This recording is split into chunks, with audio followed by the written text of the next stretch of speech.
स्वामी जी, अब एक एक करके मैं विषय शामिल करती हूँ। एक ताज़ा रिसर्च है, इसके मुताबिक खाने जैसी खुशबू यानी कि वनीला, चॉकलेट, फ्रूट वाले परफ्यूम्स को सूंघने से डोपामाइन बढ़ता है और क्रेविंग कम होती है। क्या योगाभ्यास से भी यही असर हो सकता है? मतलब ये कि माइंड को सेटिस्फाई करके ओवर ईटिंग को कंट्रोल किया जा सकता है? बड़े नए किस्म का सवाल है स्वामी जी। सूंघ करके अनहेल्दी चीजों के खाने के, बहुत स्पाइसी खाना खाने के, तो ये जो अलग अलग प्रकार की क्रेवीज हैं, अलग अलग प्रकार के सुगंध हैं। पहले तो एरोमाथेरेपी पर था, अब ये बात तो हाँ एकदम गले उतरती है कि जो अलग अलग प्रकार की जो सुगंध सूंघने से ना, देवताओं के बारे में बोला जाता था कि देवता तो गंध से ही तृप्त हो जाते हैं।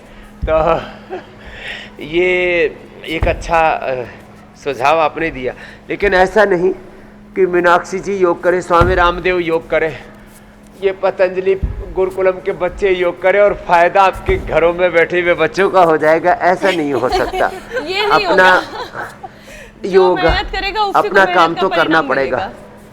स्वयं यजस्व स्वयं जुसस्व, अपना तो करना पड़ेगा। लेकिन हाँ, जो अलग अलग प्रकार की सुगंध है, अलग अलग प्रकार के भोज्य पदार्थों के जो सुवास हैं, उससे निश्चित रूप से हमारे माइंड को सिग्नल मिलते हैं और वो जो ब्रेन की सिग्नलिंग है वो 37 ट्रिलियन सेल्स तक पहुंचती है और उससे भीतर की एक तृप्ति का एहसास होता है। ये बात एकदम पक्के वाली है, इसमें कोई संशय नहीं।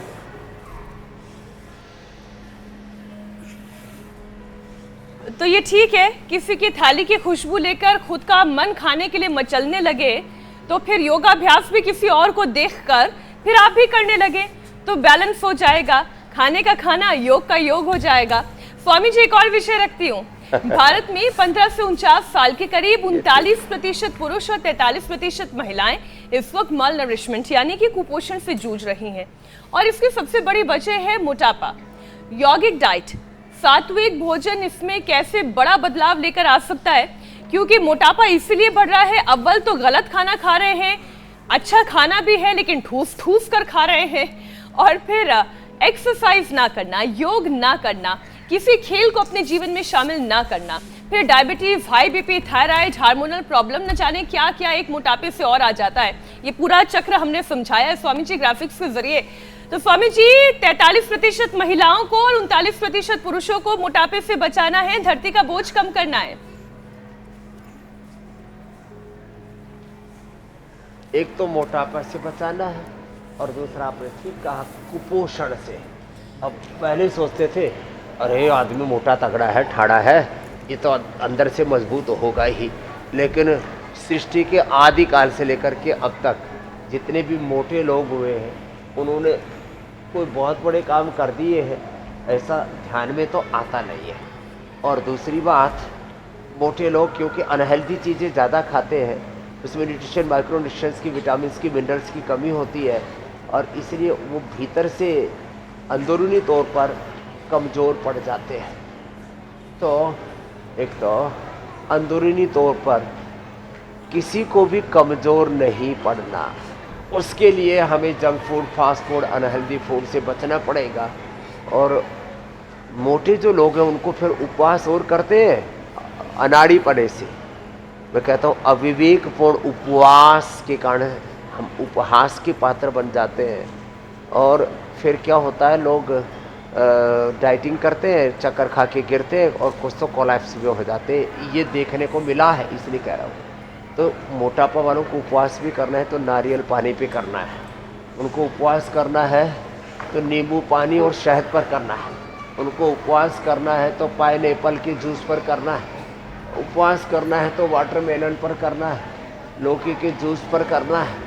उनको ऐसे ये औषधीय उपवास कहो या उनको मेडिकेटेड फूड के साथ उपवास करना है और फिर मिनरल्स, विटामिन्स की कमी ना रहे और कमज़ोरी ना रहे, इसके लिए हम स्लिम चॉइस भी खिलाते हैं उनको। मेदोहर वेट गो के साथ उनको इम्यूनोग्रिड गोल्ड भी खिलाते हैं और न्यूट्रिएला डेली एक्टिव दे देते हैं। फिर उसमें किसी भी प्रकार के न्यूट्रिशियंस और माइक्रोन्यूट्रिशंस की कमी नहीं होगी। तो ये ऐसे ये अभ्यास अवश्य करना है। और जी ओबिसिटी के जिन्होंने ये अभ्यास कर लिए और अपने खान पान को ठीक कर लिया तो कुपोषण के भी शिकार होने से बच जाएंगे। बाकी आपने जैसे कहा अलग अलग प्रकार के स्वादिष्ट व्यंजनों के सुगंध से भी उनको तृप्ति मिलेगी और ऐसे ऐसे उपाय अपना लेने चाहिए वैसे तो। हालांकि कितना स्वामी अच्छा जी उपाय है। मुझे तो केवल खुशबू से ये तो- तृप्ति नहीं मिलती, जो भी खाने का मन करता है मैं खाती जरूर हूँ, लेकिन हाँ लिमिट क्या है वो ध्यान में रखती हूँ और फिर योगाभ्यास करना है ये कभी नहीं लेकिन भूलती हूँ। योग कर लेती हो ना। हाँ तो स्वामी जी अगर ये भी किया जाए तो भी कोई बुराई नहीं है, तो खाली परफ्यूम का वो अट्रैक्शन नहीं, वो जीभ की स्वाद का सेटिस्फैक्शन भी होगा। सेटिस्फैक्शन भी हो जाएगा। बिल्कुल।